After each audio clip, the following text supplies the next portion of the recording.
Boa tarde, caros participantes do grupo Taubaté SP. Vamos fazer a terceira parte dessas nossas lives sobre o assunto Inquisição, que nós estamos esmiuçando os bastidores da Inquisição, segundo os próprios documentos da instituição que a promoveu, a saber, a Igreja Católica e também as evangélicas, porque elas também abraçaram a Inquisição num certo período de tempo. E nós vamos ver isso mais para frente. Hoje nós vamos saber sobre um outro aspecto da Inquisição. Foi a Inquisição Romana. Na primeira live nós vimos de uma forma geral como a Inquisição atuou no mundo católico, nas partes dominadas pelo catolicismo.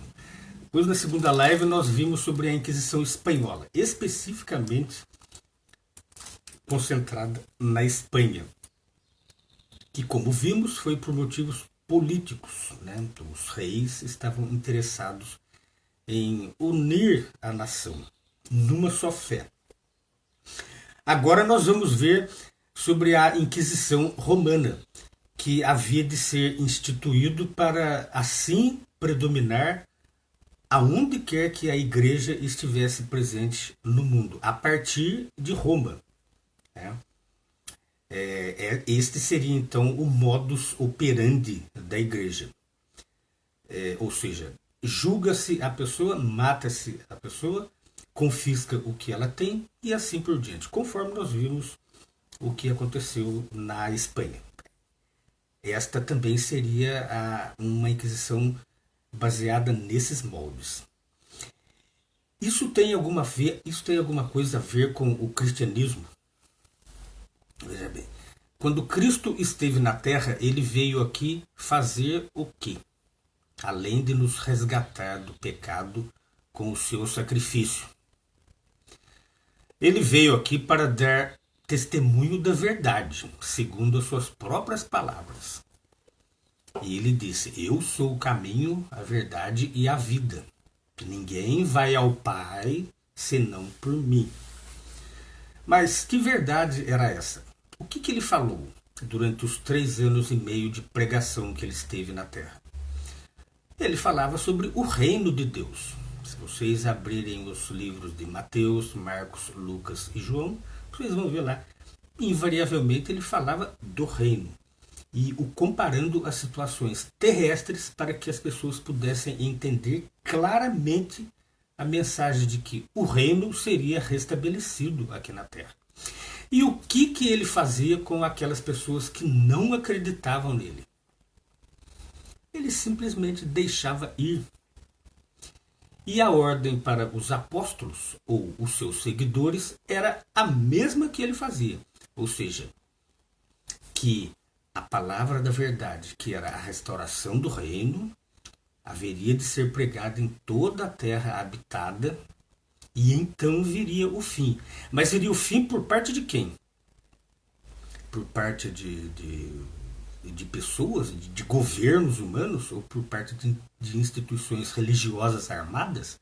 Não, viria por parte do próprio Deus, numa guerra que se chama Armagedon.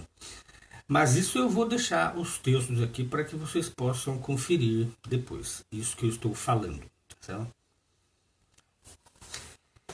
Visto que Jesus fez isso na Terra e não julgava e nem matava ninguém, por que então a Igreja Católica, dizendo-se criada por Cristo, ou às vezes diz que criada por um dos seus apóstolos, Pedro, agiu dessa maneira, unindo-se a governos corruptos e assassinos contra o povo, em nome da fé? Por que ela fez isso? Obviamente que a Igreja não é uma instituição cristã. É óbvio de ver isso. Fica claro de ver isso daí. Certo? Então, agora nós vamos saber sobre o outro aspecto desse modus operandi, que teria perdurado até hoje se não fosse os governantes políticos, cansados das dos desmazelos da igreja contra o povo, que estava causando mais desunião do que a esperada união. E mais para frente, esses mesmos governos, segundo a Bíblia, vão derrubar a igreja. Vai derrubar todas as religiões do mundo, os governos humanos. É bíblico isso. Viu? Vou deixar o texto aqui para comprovar isso que eu estou te falando. Então vamos lá, eu vou ler o artigo, fazendo breves ajustes, né, para que a gente possa raciocinar sobre o texto. Né? Então vamos lá. Num lado da sala sombria do tribunal está a mesa dos juízes, elevada e imponente. Acima do lugar do presidente, no centro, há um dossel de pano escuro, e sobre este, uma grande cruz de madeira que se destaca no recinto. Diante do presidente, o banco dos réus. Com frequência descreviam-se assim os tribunais da sinistra Inquisição Católica.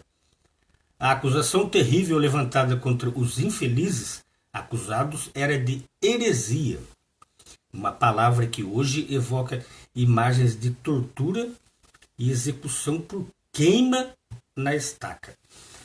A Inquisição, do verbo inquiro, ou fazer pesquisas, ou procurar saber, cujo nome já vai contra o que Cristo fazia, né? Porque Cristo não perguntava para os outros no que ele cria. Ele mostrava que ele era a fé verdadeira. Ele não perguntava, ó, você crê em tal coisa, então você vai ser julgado e vai ser punido. Não, ele não fez nada disso. Mas a igreja fez. Né? Fontes católicas declaram que ela foi estabelecida em estágios. O Papa Lúcio III, conforme nós já vimos, instituiu-a no Concílio de Verona em 1184. E sua organização e procedimentos foram aperfeiçoados por outros papas. Se é que se pode usar a palavra aperfeiçoar, né, para tortura. Né? Existe aperfeiçoamento de tortura? No século XIII, o Papa Gregório IX estabeleceu tribunais inquisitoriais em várias partes da Europa. A infame Inquisição Espanhola teve início em 1478, com uma bula papal emitida pelo Papa Sisto IV, atendendo pedidos dos soberanos Fernando e Isabel. Ou seja, o Papa atendeu um pedido de reis corruptos para que ele emitisse uma bula instituindo a Inquisição no seu país, para que ele, os soberanos, pudessem ter poder sobre o povo, poder de vida e morte, e de roubo. Né? Foi estabelecida para combater os marranos, que são partes do povo espanhol. Imagina você se no Brasil hoje a gente resolvesse dividir o povo em etnias.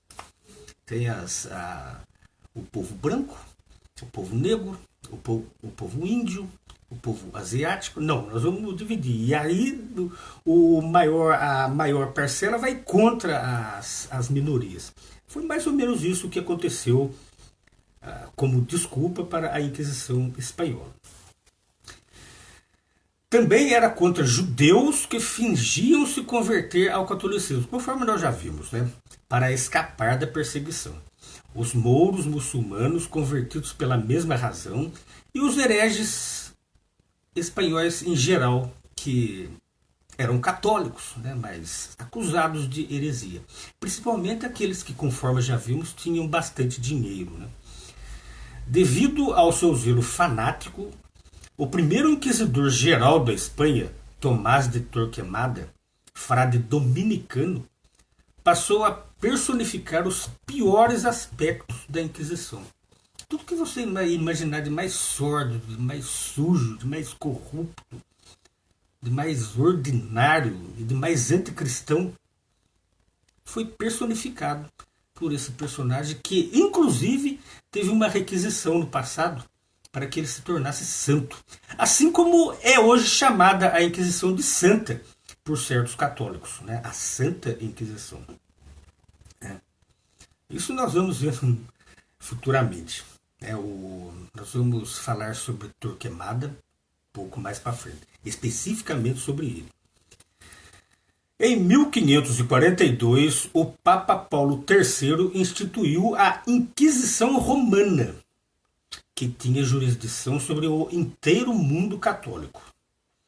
Ele designou um tribunal central de 6 cardeais, chamado de Congregação da Santa Inquisição Romana e Universal, que inclusive perdura até hoje, viu? Depois vocês podem procurar saber. A Inquisição, esse tribunal aí, ele perdura até hoje, né? Chamada de Santo Ofício, né? Uma assembleia eclesiástica que iniciou um governo de terror que encheu toda a Roma de medo.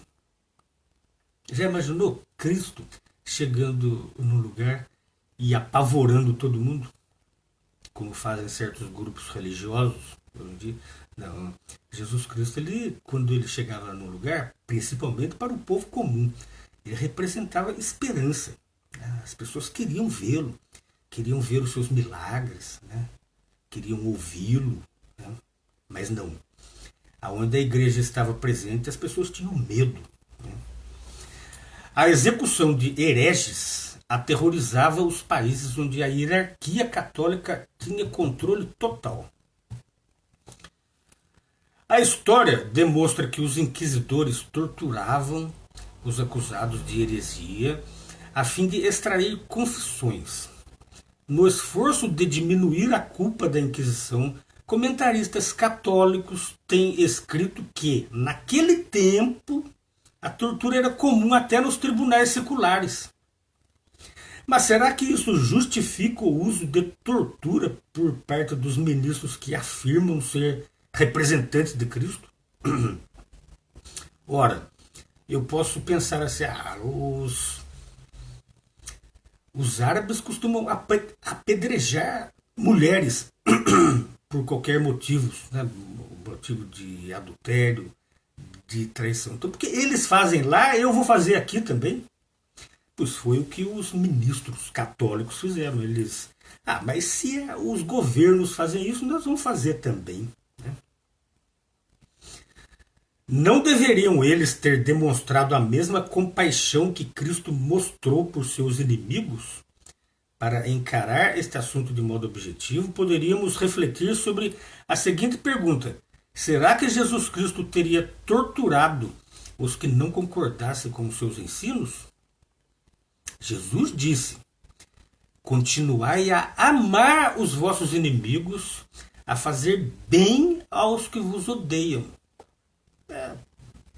A Inquisição fez isso? Ou ela fez o contrário? A Inquisição não garantia justiça aos acusados. Na prática, o inquisidor tinha poderes ilimitados. Suspeitas, acusações e até boatos eram suficientes para o inquisidor intimar uma pessoa a comparecer perante ele. Agora, dados retirados da própria Enciclopédia Católica. Ítalo Nereu, historiador jurídico, afirma que foi a própria hierarquia católica que concebeu e adotou o sistema inquisitorial de justiça, abandonando o antigo sistema acusatório fundado pelos romanos. A lei romana exigia que o acusador provasse suas alegações. Se houvesse qualquer dúvida, era melhor absorver do que correr o risco de condenar um inocente. Era assim lá no tempo de Roma, até mesmo antes do tempo de Cristo era assim. Mas o que a hierarquia católica fez?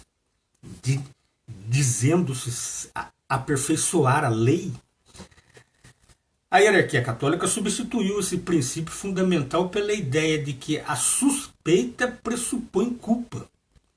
E era o acusado que tinha que demonstrar sua inocência. O nome das testemunhas de acusação, ou informantes, era mantido em sigilo.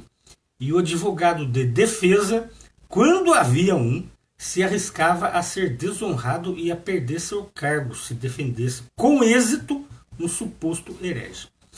Em resultado disso, admite a Enciclopédia Católica, Os acusados ficavam virtualmente sem defesa. Tudo que o advogado podia fazer era aconselhar o culpado a confessar. E daí, uma vez que ele confessasse, caberia ao inquisidor fazer o que quisesse. O inquisidor podia matá-lo, já que ele confessou, né? O julgamento acabava num auto de fé, literalmente ato de fé. O que era isso? Desenhos da época, os retratistas da época, né, como esses pintores de hoje em dia, que eles pintavam jardins, né? Van Gogh, ele costumava pintar milharais, né?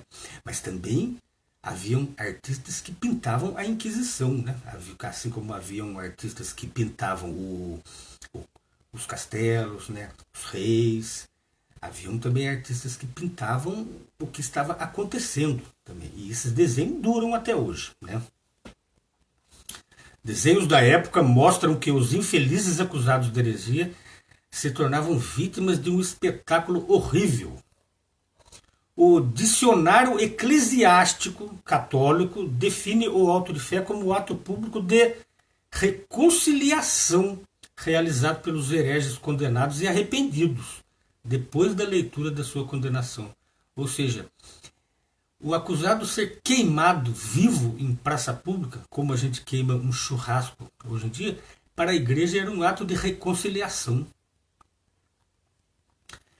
A condenação e a execução dos hereges eram adiadas de modo que várias delas pudessem ser juntadas num único espetáculo horrendo.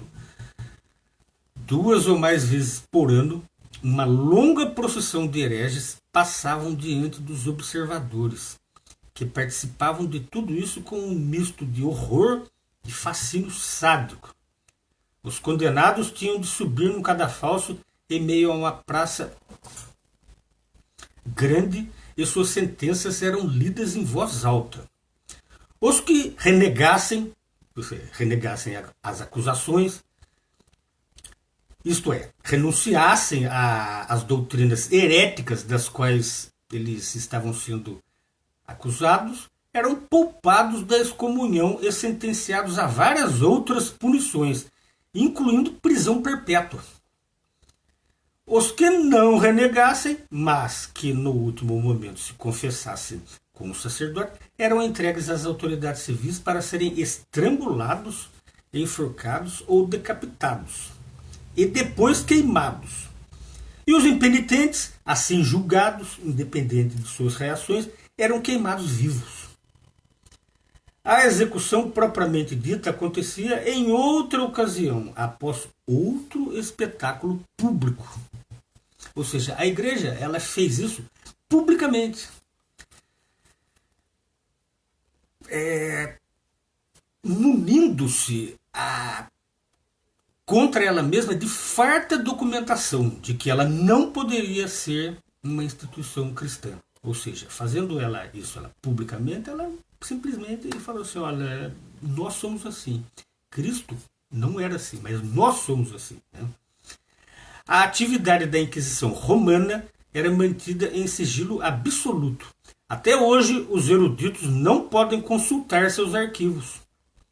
Porém, pesquisas pacientes revelaram vários documentos jurídicos de tribunais romanos. E o que eles contam? É aqueles documentos secretos, né? Se a Inquisição, se a Santa Inquisição, segundo chamada pelos católicos, ela foi uma coisa boa ou uma coisa inofensiva, por que ter documentos secretos dela, né?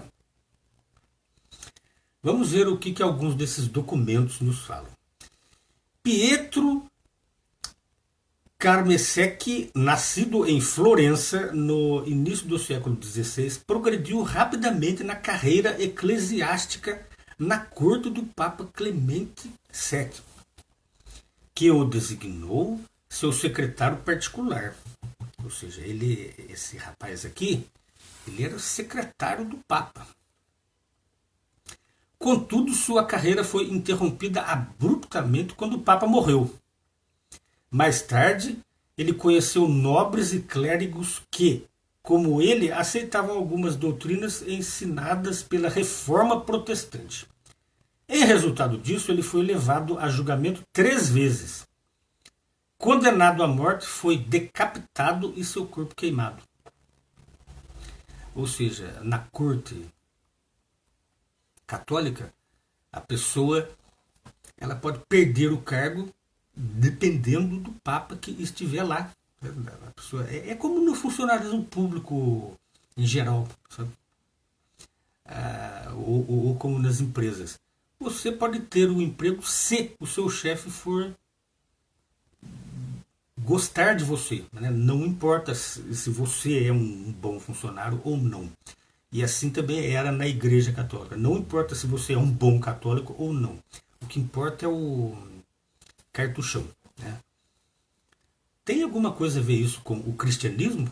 É verdadeiro? Pense nisso. Comentaristas descrevem o terrível confinamento que Carnesec na prisão. Para quebrar sua resistência, ele foi torturado e deixado sem alimento. Em 21 de setembro de 1567, seu auto de fé solene foi realizado em Roma, na presença de todos os cardeais. A sentença de Carnesec foi lida para ele no cadafalso diante da multidão. Terminou com as palavras rituais costumeiras e com uma oração aos membros do tribunal civil para que o herege, para quem o herege seria entregue, no sentido de moderarem a sentença infligida a ele e de que não e de não provocarem a morte dele nem derramamento excessivo de sangue. Ou seja, eles iriam matar, mas eles estavam condenando o derramamento excessivo de sangue. Que hipocrisia! Os inquisidores queriam eliminar os hereges, mas ao mesmo tempo fingiam pedir às autoridades seculares que fossem misericordiosas, né? Dando a eles uma morte menos terrível. Né? Ou seja, vamos queimar ele. Não, mas tomara que o fogo seja misericordioso. Né? Desta forma, queriam salvar as aparências e tirar a culpa de sangue dos próprios ombros. Depois que a sentença de Carnesec foi lida, fizeram que ele vestisse um sambenito, uma roupa de saco amarela pintada com cruzes vermelhas. No caso dos penitentes, ou preta, com chamas e demônios para os impenitentes. A sentença foi executada 10 dias depois. Lembra-se dos fariseus que julgaram Cristo? Eles julgaram e condenaram à morte. Mas nós não podemos matar, então vamos entregar para os romanos. Você acha que isso aí exime eles de culpa? Eles condenaram à morte Jesus, mas entregaram para os romanos matarem. Que diferença que tem isso, essa morte de Jesus, com o que aconteceu na Inquisição? Por que esse ex-secretário do Papa foi acusado de heresia? Os autos do processo de seu julgamento, descobertos no fim do século passado, no fim do século XVIII, né, revelam que ele foi considerado culpado de 34 acusações que correspondem às doutrinas que ele contestava. Entre elas estavam os ensinos do purgatório. É um ensinamento bíblico o purgatório? Não. Do celibato para os sacerdotes e freiras, da transubstanciação, da confirmação, da confissão, da proibição de certos alimentos, das indulgências. Nós ainda vamos falar aqui sobre as indulgências. Né? As indulgências é venda de perdão. Ou seja, os nobres que tinham dinheiro, eles compravam perdão, é um certificado que a igreja dava, para serem perdoados até mesmo pelos pecados que eles iriam cometer no futuro. Já os pobres que não podiam comprar a indulgência eram condenados ao inferno.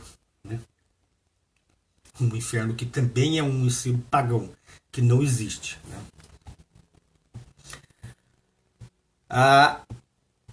E a oração aos santos, ou seja, Karnecek, ele acreditava que oração era somente, ela podia ser somente dirigida a Deus e não a santos católicos. Né? É um ensinamento não bíblico fazer orações para pessoas que já morreram. Né? A oitava acusação é especialmente interessante. Condenado à morte, quem aceitava somente a palavra de Deus, conforme expressa nas Escrituras.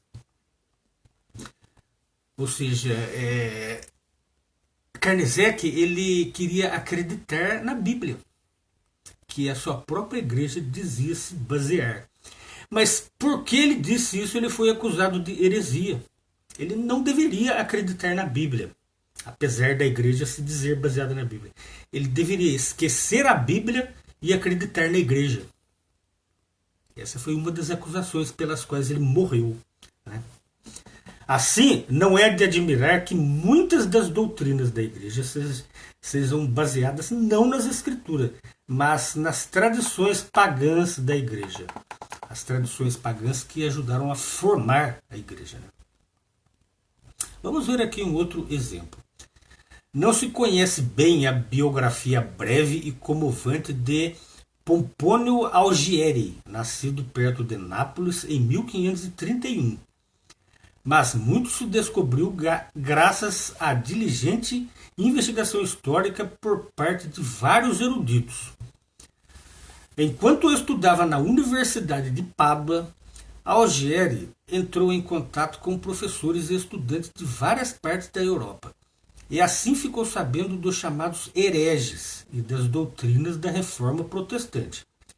Seu interesse nas escrituras aumentou. Ou seja, ele queria... O catolicismo ele não recomendava a leitura da Bíblia, nem mesmo para os seus próprios clérigos. Né? Então ele ficou interessado em saber o que as escrituras dizem. Né? Ele começou a acreditar que somente a Bíblia é inspirada, o que de fato é mesmo. E, em resultado disso, rejeitou várias doutrinas católicas que não eram baseadas na Bíblia, como a confissão, a confirmação, o purgatório, a transubstanciação e a intercessão dos santos, né? Bem como o ensino de que o Papa é o vigário de Cristo. Ensinamentos totalmente fora do contexto bíblico. Né? Algieri foi preso e julgado pela Inquisição em Pádua. Ele disse aos inquisidores: volto para a prisão de bom grado, talvez até para aguardar a morte, se esta for a vontade de Deus, por meio do seu esplendor. Deus dará a cada um mais esclarecimento.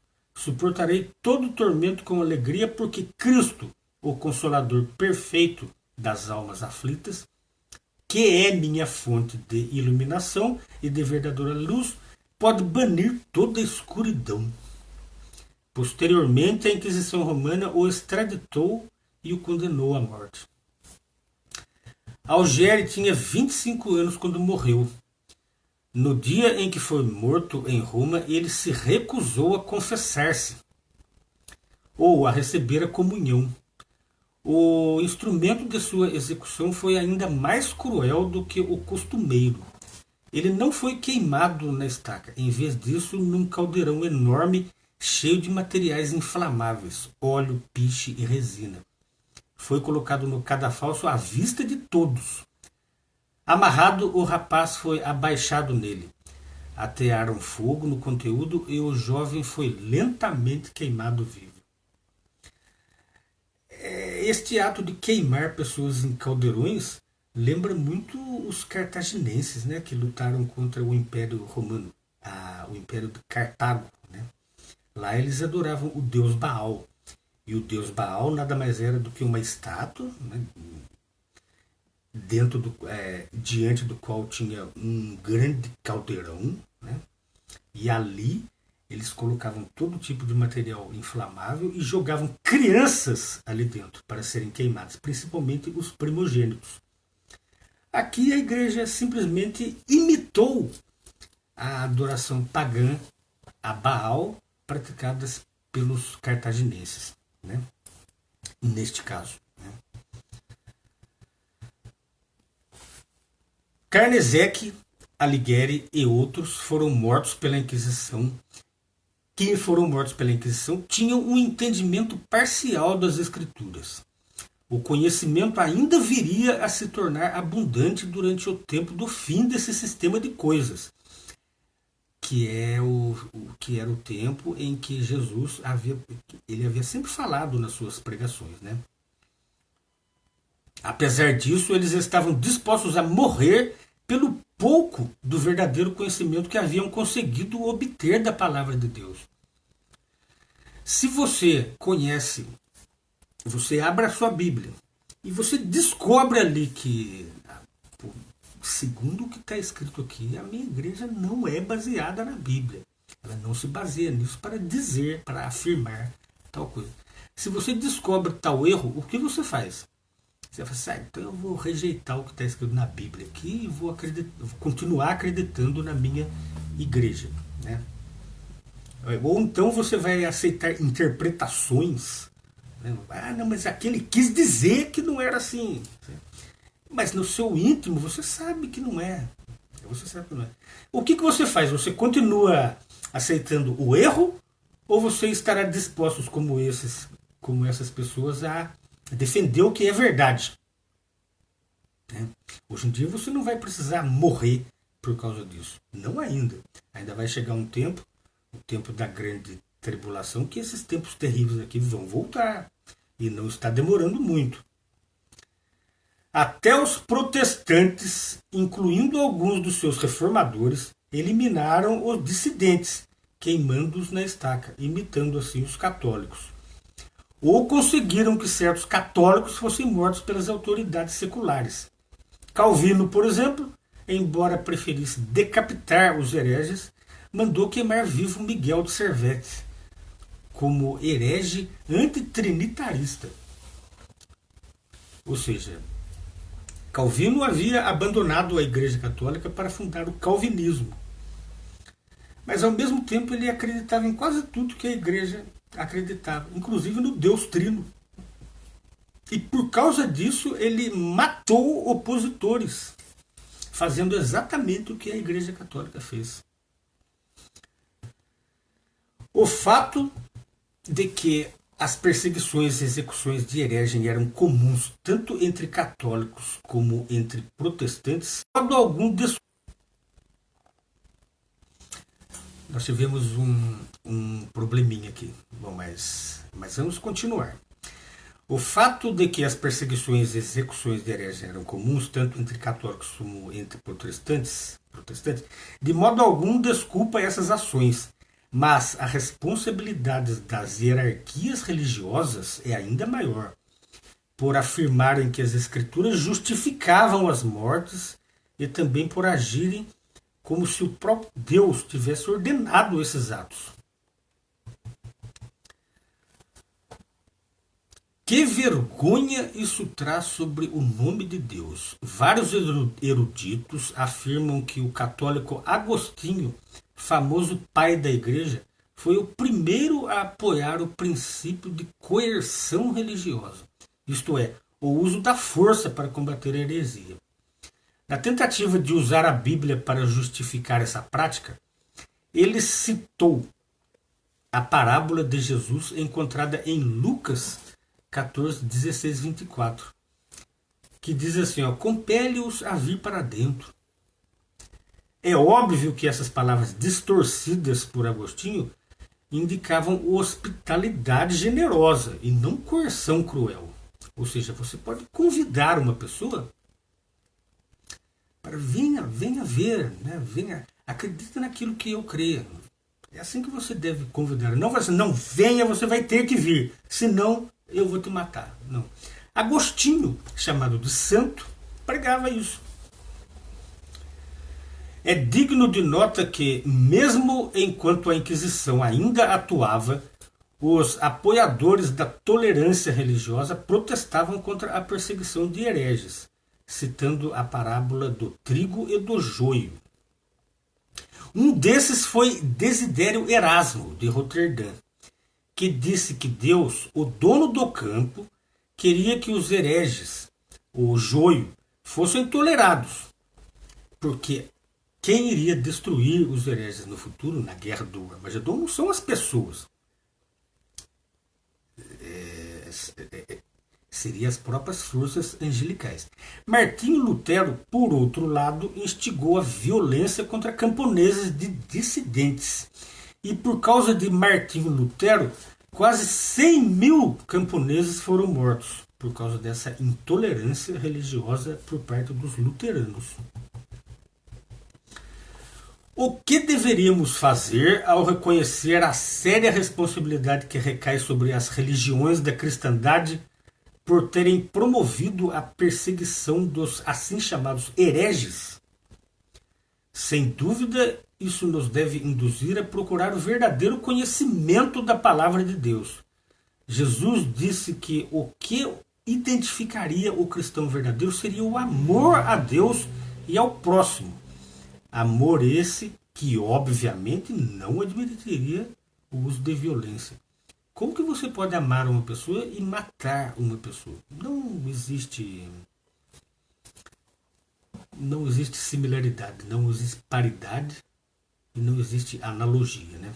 Vamos ver algumas das acusações das quais Karnezek, que nós falamos agora há pouco, foi considerado culpado.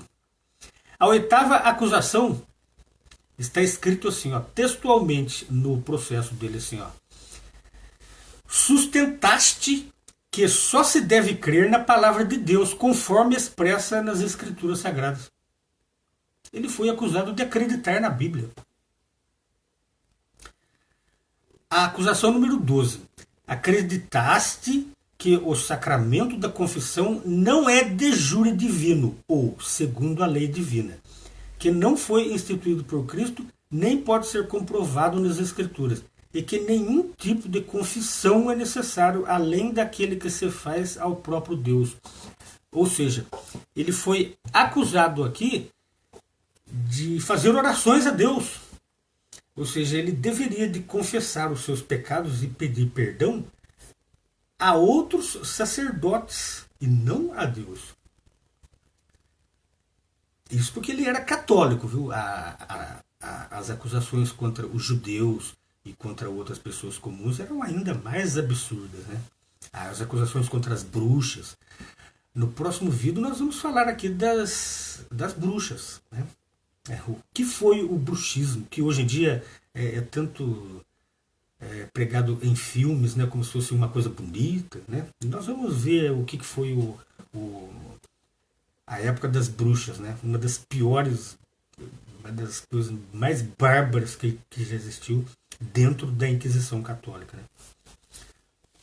A acusação número 15, por exemplo, lançaste dúvidas sobre o purgatório. Ou seja, daquele negócio, a pessoa morre, aí ela não vai nem para o céu e nem para o inferno. Ambas as coisas já estão erradas, mas não. Existia um purgatório no meio. Né? Um purgatório. Ali você estaria sofrendo durante um certo período de tempo para depois ir para o céu. Isso dependendo das orações que as pessoas vivas aqui faziam. Está na Bíblia isso daí?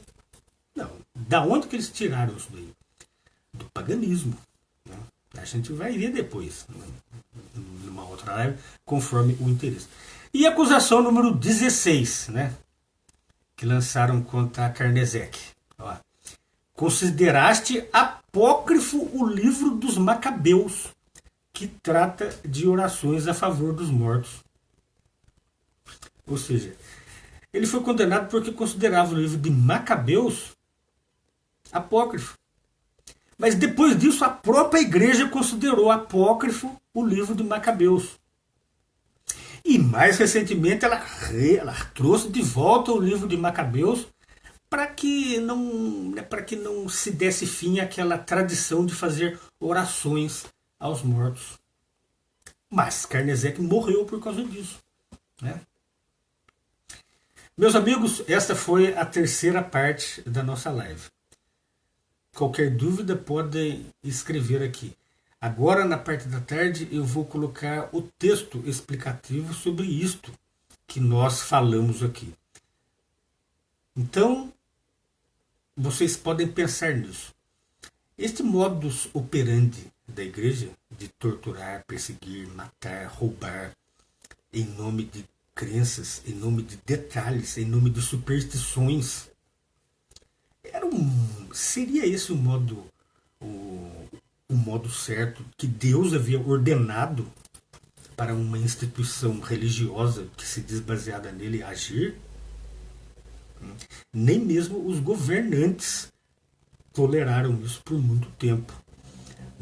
Na última live sobre esse nosso assunto, nós vamos ver que a Inquisição ela caiu não pela própria igreja, mas por motivo de força dos governos. Tá? Já estava causando muito terror, mas isso aí vai ser assunto para a nossa última live. Ainda vai haver outras lives antes dela, tá? Então, meus amigos, bom final de domingo e aproveitem para obter conhecimento nesse finalzinho de tarde. Não fiquem de blá blá blá furado com pessoas, não.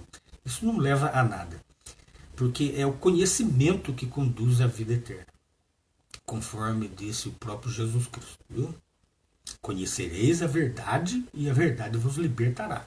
As outras coisas elas não vão te libertar de nada. Viu? E estas palavras servem para mim também. Elas não servem para... Não sou eu que estou falando. Isso aqui são palavras que servem para todos nós. Certo? Então, até mais tarde. Tá?